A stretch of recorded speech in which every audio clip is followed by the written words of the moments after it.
आचार्य जी प्रणाम। प्रणाम। हमें बचपन से ही बताया गया है कि जो स्पिरिचुअलिटी और वो जो साइंस है वो हमेशा साथ में नहीं चलते हैं। और आजकल के जो सो कॉल्ड गुरुस हैं वो भी हमें यही बताते हैं कि वाटर में जो होती है वो कोई मेमोरी होती है, लेकिन हम सब जानते हैं कि वाटर में मेमोरी नहीं होती, उसमें मॉलिक्यूल्स होते हैं। तो इसमें मैं जानना चाहता हूँ कि जो स्पिरिचुअलिटी है वो साइंस से साथ चलनी चाहिए ना, हमें तो यही बताया गया है बचपन से। बचपन से क्या बताया गया? साथ चलनी चाहिए नहीं चलनी चाहिए। साथ नहीं चलनी चाहिए। हाँ, आजकल के सो कॉल्ड गुरुस भी यही बताते हैं, जो इंग्लिश स्पीकिंग गुरुस हैं वो भी हम यही बोलते हैं कि वाटर में अलग अलग डायमेंशंस की बात करते हैं, जो स्पिरिचुअलिटी के मतलब अलग ही सब मतलब बता देते हैं, हमें असली मतलब पता ही नहीं चल पाता। देखो क्या होता है, हम जैसे पैदा होते हैं ना, हमारे लिए मटेरियल ही सब कुछ होता है। मटेरियल। एक छोटा बच्चा पैदा होता है, उसको क्या चाहिए? तुम उसके हाथ में खिलौना दे दो, वो खुश है। और उसे अपनी माँ चाहिए, उसे अपनी माँ से पोषण चाहिए, उसको अपना पालना चाहिए, उसे अगर ठंड लग रही है तो उसे कुछ चद्दर वगैरह डाल दो, वो चाहिए। तो हम मटेरियल ही पैदा होते हैं ना, उसे पदार्थ चाहिए तरह तरह के बच्चे को। वही बच्चा बड़ा होता है, उसको पदार्थ ही चाहिए। तो वो क्या करता है कि फिर अपनी स्पिरिचुअलिटी को भी मटेरियल बना देता है। वो अध्यात्म के नाम पे भी तरह तरह की मटेरियल चीज़ों की बात करना शुरू कर देता है। ये वही छोटा बच्चा है जो अपना हाथ बढ़ाता था कि मेरे हाथ में फल का एक टुकड़ा दे दो, ठीक है ना। जब ये छोटू सा था तो इसको क्या चाहिए था? कोई फल, कोई मटेरियल, कोई पदार्थ। जब ये बड़ा हो जाता है तो अपने लिए एक मटेरियल गॉड का निर्माण कर लेता है। हमने जो अपने लिए गॉड बनाया है, या भगवान या ईश्वर, तमाम तरह के जो हमने अपने लिए देवी देवता बनाए, वो सब मटेरियल ही है ना। वो भी मटीरियलिज्म है, वो भी पदार्थवाद है कि तुम अपने लिए जो उच्चतम भी है उसकी कल्पना दैहिक रूप में, भौतिक रूप में, मटेरियल रूप में ही कर रहे हो। क्योंकि वो छोटे बच्चे के लिए भी जो बड़ी से बड़ी चीज़ है वो क्या है? एक छोटा बच्चा है, उसके लिए बड़ी से बड़ी चीज़ क्या है? मटेरियल ही है ना। तरह तरह का मटेरियल, टॉफ़ी हो गया, दूध हो गया, खिलौना हो गया। छोटे बच्चे के लिए जो हाईएस्ट है वो क्या है? आप मेरे साथ चल रहे हो? एक छोटे बच्चे के लिए जो उच्चतम है, सर्वोत्तम है, वो क्या है? मटेरियल, भौतिक।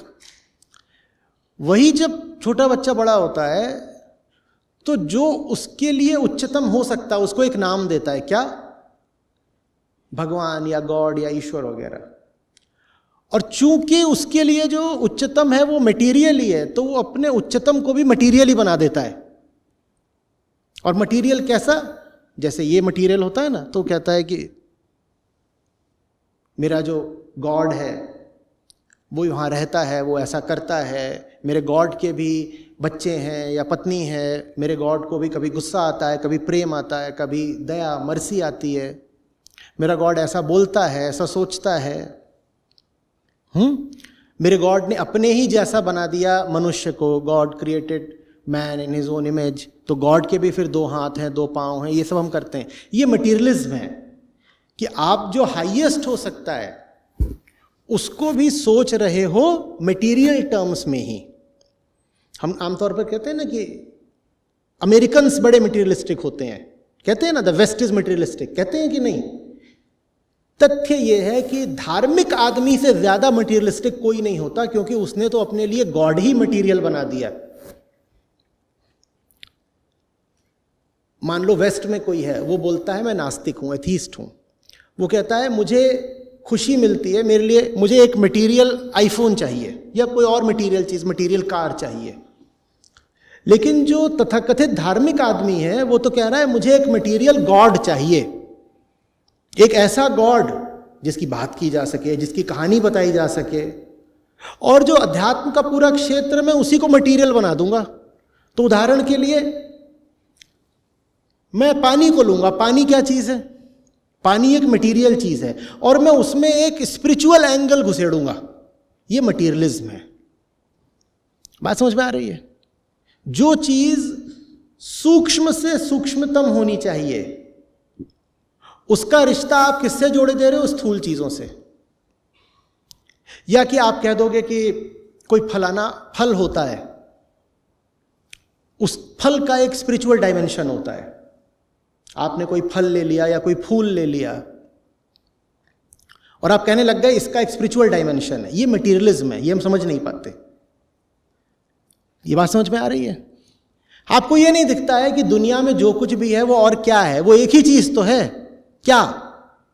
सांसारिक, दुनियावी, वर्ल्डली। उसमें क्या इतने भेद कर रहे हो कि तुमने कह दिया कि एक फल साधारण होता है और दूसरा फल स्पिरिचुअल होता है? तुमने स्पिरिचुअलिटी को भी मटेरियल से ही जोड़ दिया ना, यही तो करा है। हाँ, तो फिर तुम उसमें कभी पानी को ले आओगे, कहोगे पानी में मेमोरी होती है, पानी बहुत खास केमिकल होता है। सब केमिकल ही होते हैं। इलेक्ट्रॉन, प्रोटॉन, न्यूट्रॉन होते हैं, उसके नीचे क्वार्क्स होते हैं। कोई केमिकल खास कैसे हो जाएगा बाबा? लेकिन तुम कहना चाहते हो कि जो खास है वो भी एक केमिकल है, तो तुमने एक केमिकल को खास बना दिया। इक्वेशन समझ रहे हो? जो खास है उसको तुम निर्गुण, निराकार, बियॉन्ड, ट्रांसेंडेंटल मानने को राजी ही नहीं हो, क्योंकि अहंकार इनकार करता है। वो कहता है बियॉन्ड कुछ हो ही नहीं सकता। तो जो ऊंचे से ऊंचा है मैं उसको भी बियॉन्ड नहीं मानूंगा, उसको भी मैं इसी दुनिया में घसीट के ले आ दूंगा। मैं कभी उसको पानी में घुसेड़ दूंगा, कभी कहानी में घुसेड़ दूंगा। यही काम हमने करे हैं धर्म के नाम पर। कभी जो उच्चतम है उसको हमने पानी में घुसेड़ दिया है और कभी किसी कहानी में घुसेड़ दिया है। तो हम कहने लग गए हैं कि 100 कहानियां हमने बना दी कि एक बार भगवान जी ने ऐसा करा, फिर एक बार ईश्वर को ऐसे आ गया गुस्सा। शिव को लेकर के हम 70 कहानियां बना देंगे। हम किसी चीज को अपने पानी और अपनी कहानी के आगे रहने ही नहीं देते। ये हमारा अहंकार है। हम कहते हैं हम जहां हैं वही जगह उच्चतम है। हम कहां हैं? हम मटीरियल प्लेन पर हैं। तो जो उच्चतम है उसको भी मटीरियल प्लेन पे गिरा के मानेंगे हम। ये अहंकार है। समझ रहे हो कितना बदतमीज होता है अहंकार? ये कहता है कि जो हाईएस्ट है मैं उसको अपने लोली तल पर, अपने इस पतित आयाम पर गिराकर ही चैन लूंगा। तो हम अपने भगवानों से भी वही सारे काम कराते हैं जो हम करते हैं। हम कह देंगे कि वो गॉड को गुस्सा आ गया। क्यों कहते हो गॉड को गुस्सा आ गया? क्योंकि तुम्हें आ जाता है। फिर जैसे तुम कुछ चाहते हो कि कोई आकर के तुमसे प्रार्थना वगैरह करे तो तुम पसीज जाते हो। कोई आकर कहता है ना प्लीज प्लीज प्लीज, तो पसीज जाते हो ना। उसी तरीके से तुम सोचते हो कि तुम जाकर के अपने गॉड से बोलोगे प्लीज प्लीज प्लीज, तो भी पसीज जाएगा। ये क्या कर रहे हो? ये यही कर रहे हो कि जो ऊंचे से ऊंचा है उसको अपने ही तल पे गिरा रहे हो। और हमारा तल क्या है? मटीरियल, भौतिक। पर ये चीजें हम समझ नहीं पाते। हमें कभी ख्याल ही नहीं आया कि हम जो हाईएस्ट है, जो सर्वोच्च है, उसकी बात वैसे ही कर रहे हैं जैसे हम अपनी बात करते हैं। और ये गुनाह ही है ना। किसके प्रति? अपने ही प्रति। क्योंकि ऐसे करोगे तो खुद ही दुख में रहोगे।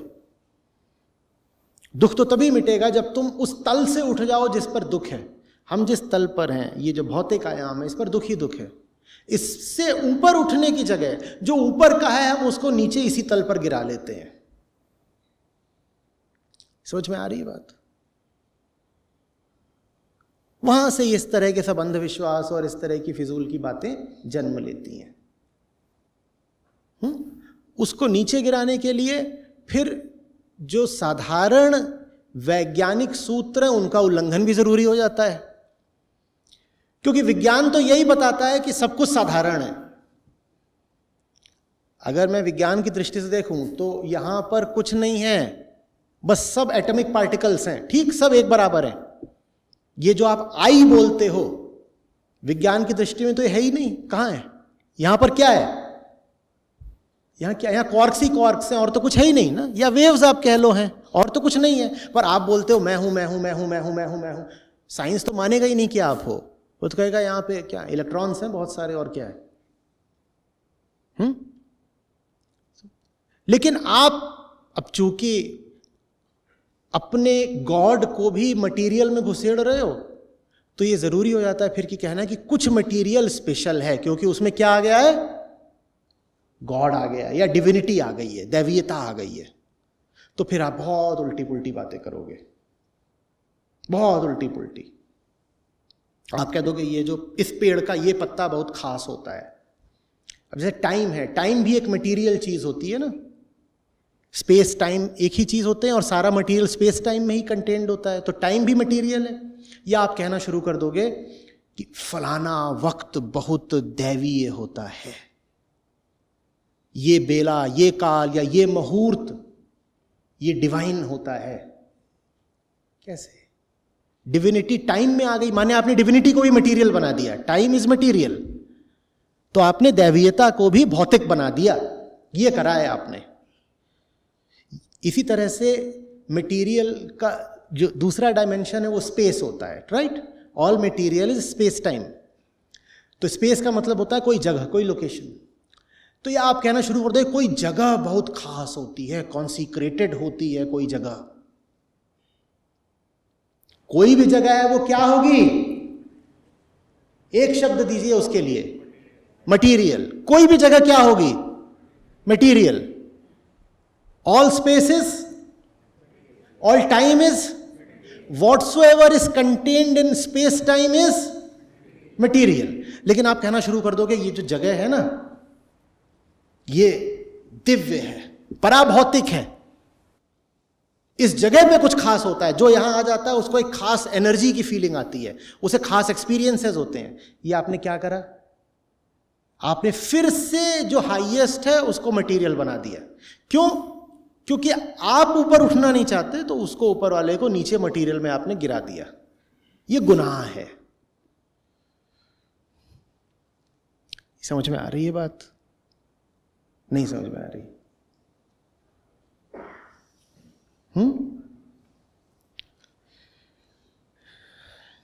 इसमें और इसमें और इसमें और इसमें नहीं कोई अंतर है। ये सब तो विषय हैं, ऑब्जेक्ट्स हैं। अध्यात्म इनकी बात करने के लिए नहीं होता है कि ये रुमाल, इसके भीतर चाय है और ये मग है और ये माइक है और ये मेज है और लकड़ी है और पत्थर है और मैं इसी में उलझ के रह जाऊं। अध्यात्म होता है अपनी आंतरिक सफाई के लिए, बाहर वाली चीजों में उलझने के लिए नहीं होता कि कोई जगह खास है, कोई मुहूर्त, कोई बेला खास है, कोई पत्थर खास है, कोई आकृति खास है। क्या कुछ नहीं खास है, ये सारा जगत एक ही है, इसमें क्या खास है? मैं हूं जो अपने लिए खास हूं, और अगर मैं अपने लिए खास हूं तो मुझे अपनी सफाई करनी है। अपनी सफाई करने का नाम है अध्यात्म। अपनी भीतरी सफाई करो। बाहर किसी फल में, किसी फूल में, किसी पेड़ में, किसी नदी में, किसी पर्वत में, किसी पत्थर में कोई खास बात मत खोजो। विज्ञान इसीलिए जबरदस्त चीज है, उसने बता दिया कि बाहर तो कुछ खास होता ही नहीं। हिटलर बात किया करता था, मेरा रक्त खास है, मेरा रक्त खास है। The pure blond German Aryan blood. और विज्ञान ने क्या बता दिया? सारे रक्त एक जैसे होते हैं, बस उनके 4 तुम अधिक से अधिक वर्ग कर सकते हो, कुछ खास नहीं होता। हम इसी में तुले रहते हैं कि दुनिया में ही कुछ खास मिल जाएगा। हर आदमी यही खोज रहा है ना, दुनिया में कुछ खास मिल जाएगा। प्रेमी लोग खोजते हैं मेरा somebody स्पेशल मिल जाएगा दुनिया में। अध्यात्म आपको बताने के लिए है कि जो खास है वो भीतर है, बाहर कुछ खास नहीं है। बाहर तुम कहाँ अटक लटक रहे हो। और इस तरीके से विज्ञान अध्यात्म की बहुत मदद करता है, क्योंकि विज्ञान साफ बता देता है तुम किसी चीज से बहुत घबरा के भाग रहे हो, वो क्या है? मटीरियल। तुम किसी चीज की ओर बहुत आकर्षित हो रहे हो, वो क्या है? तुम क्या बोल रहे हो कि उधर एक कॉन्फ़िगरेशन है एटॉमिक, तुम उसकी ओर भाग रहे हो, उधर एक दूसरा एटॉमिक कॉन्फ़िगरेशन है, वो तुमसे बहुत, उसे डर लग रहा है। ये क्या बात है? एसपीडीएफ में एस से प्यार हो गया और एफ से घबरा रहे हो, ये कैसी बात हो गई? कुछ अच्छी तो नहीं लग रही ना? हाँ, अब हैलोजन है, क्या क्लोरीन पे दिल आ गया है और फ्लोरीन को गोली मारनी है। पीरियोडिक टेबल इसलिए बढ़िया बात है, वो बता देता, वो एक ही है। तुम कहां उनमें भेद कर रहे हो? उनमें नहीं भेद करना है। भेद करो इस तल में और उस तल में। इस तल पर जो कुछ है उसको एक बराबर मानो, और जब इस तल पर जो कुछ है उसको एक बराबर मान लिया तो जितनी भिन्नताएं हैं, डिस्टिंक्शंस हैं, ये सब खत्म हो जाती हैं।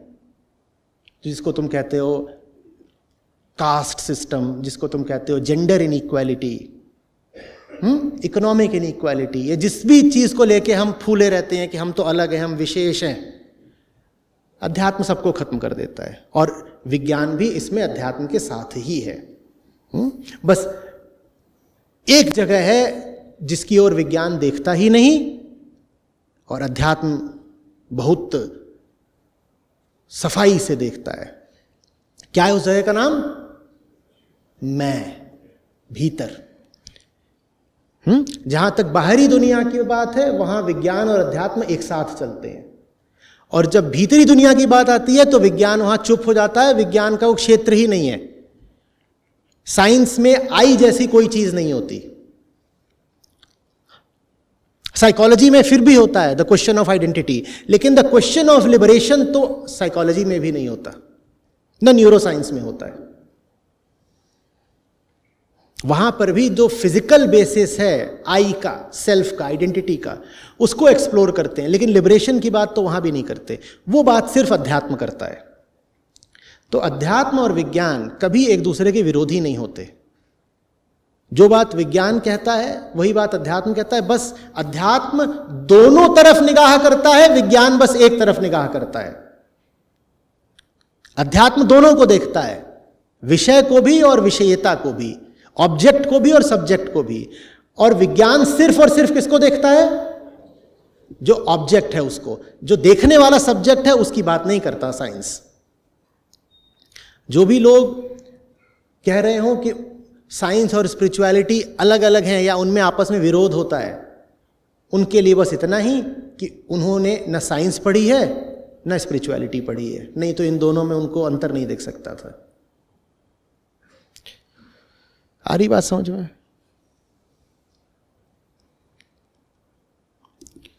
आचार्य जी, मेरा एक और प्रश्न है और आखिरी प्रश्न है कि एक टॉपिक है जिसको मैं लेके बहुत स्केप्टिक हूँ, बहुत कंफ्यूज हूँ। ये एनलाइटमेंट को ऐसे बेचा जा रहा है जैसे कि हम कंज्यूमर हों, और ये चीज़ें मेन स्ट्रीम में आ रही हैं। जो मतलब इंग्लिश स्पीकिंग गुरुस हैं वो फिर बड़े बड़े पॉडकास्टर के साथ कोलैब करके इन सब चीज़ों को मेन स्ट्रीम में ला रहे हैं। तो एनलाइटमेंट जैसा कुछ होता भी है या नहीं होता, या फिर ये सब हमें बेचा जा रहा है एज अ कंज्यूमर? देखो, एनलाइटनमेंट इंसान को हमेशा से चाहिए होता है। ऐसा नहीं है कि बस आजकल के ही गुरु उसको बेच रहे हैं। एनलाइटनमेंट माने क्या? कोई ऐसी स्वप्नावस्था, आप अभी एनलाइटेंड तो हो नहीं, जो कुछ भी होता है एनलाइटनमेंट, इतना तो आप मानते हो कि अभी आप वहाँ नहीं हो, लेकिन आप उस हालत में ज़रूर हो जहाँ आपको एनलाइटनमेंट चाहिए, आपके भीतर इच्छा उठती रहती है। तो फिर एनलाइटनमेंट क्या है?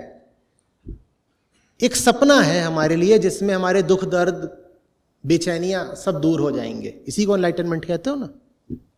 वो तो सबको चाहिए और हमेशा से चाहिए, और जब तुमको वो चाहिए तो उसको बेचने वाली दुकानें पैदा हो जाएंगी। वो दुकानें सिर्फ अध्यात्म में नहीं होती, दुनिया की हर दुकान किसी न किसी रूप में तुमको मुक्ति ही बेच रही है। एनलाइटनमेंट को ही मुक्ति भी कहते हैं। दुनिया की हर दुकान मुक्ति ही तो बेच रही है। आप कहीं भी जाते हैं, आप कुछ भी खरीदते हैं, आप कोई सौदा करते हैं, आप कोई रिश्ता बनाते हैं, आप किधर को भी कदम बढ़ाते हैं, आप इसीलिए तो बढ़ाते हैं ना कि आपकी जो बेचैनी है वो थोड़ी कम हो जाए, आपको कुछ फायदा हो जाए। इसीलिए तो बढ़ाते हो ना। तो दुनिया की हर दुकान, दुनिया का जर्रा जर्रा, दुनिया का हर व्यक्ति, हर शख्स आपको एनलाइटनमेंट ही बेच रहा है, लेकिन वो फेक एनलाइटनमेंट है। आप किसी नौकरी में जाते हो, आप क्या सोच के जाते हो? आप एक नौकरी में थे, आपने दूसरा जॉब ऑफर स्वीकार कर लिया, क्या सोच के गए थे? क्या सोच के गए थे? मजा आएगा, कुछ बढ़िया मिलेगा, कुछ नया मिलेगा। आदमी की यही तलाश उसकी चेतना के पहले दिन से है, आज से लाखों साल से पहले से। कुछ नया मिल जाए, कुछ ऐसा मिल जाए जो मुझसे आगे का हो, कुछ ऐसा मिल जाए जो मुझे मेरे वर्तमान स्वरूप से मुक्ति दिला दे। इसी चक्कर में आप नौकरियां बदलते हो, इसी चक्कर में आप एक के बाद एक शादियां करते हो। पहली शादी हुई, खराब हो गई, आप दूसरी करने जाते हो। आप क्या सोच के जाते हो? यही सोच रहे हो कुछ नया मिलेगा, कुछ ऐसा मिलेगा जो बिल्कुल ड्रीमी होगा, सपने साकार हो जाएंगे। यही सोच के तो जाते हो ना। हाँ, ये सब एक ही चीज़ है। अब जो आदमी ऐसा होता है कि नौकरी वगैरह उसके बूते की नहीं होती और शादी उससे कोई करेगा नहीं, वो कहता है कि अब हम क्या करें, सपने साकार कैसे करें? तो फिर वो किसी गुरु को पकड़ लेता है, बोलता है मुझे गुरु से मिल जाएगा एनलाइटनमेंट। यहाँ ज़्यादातर लोग जवान हैं, वो अभी गुरु वगैरह के पास नहीं जाएंगे। तो कोई सोचेगा मुझे कार से मिल जाएगा, कोई सोचेगा किसी लड़की से, कोई लड़के से, कोई नौकरी से, कोई सोचेगा कि मैं यूएस पहुंच जाऊंगा तो वो स्वर्गलोक है वहां मिल जाएगा। कोई सोचता है मैं अपनी स्टार्टअप चला लूंगा तो उससे मिल जाएगा। पर ले दे करके मांग सभी एक ही चीज की रहे हैं, मैं जैसा हूं वैसा न रहूं, कुछ और हो जाऊं। यही वो भीतरी मांग है जो कि अंतिम तौर पर एनलाइटनमेंट की मांग के रूप में प्रकट होती है।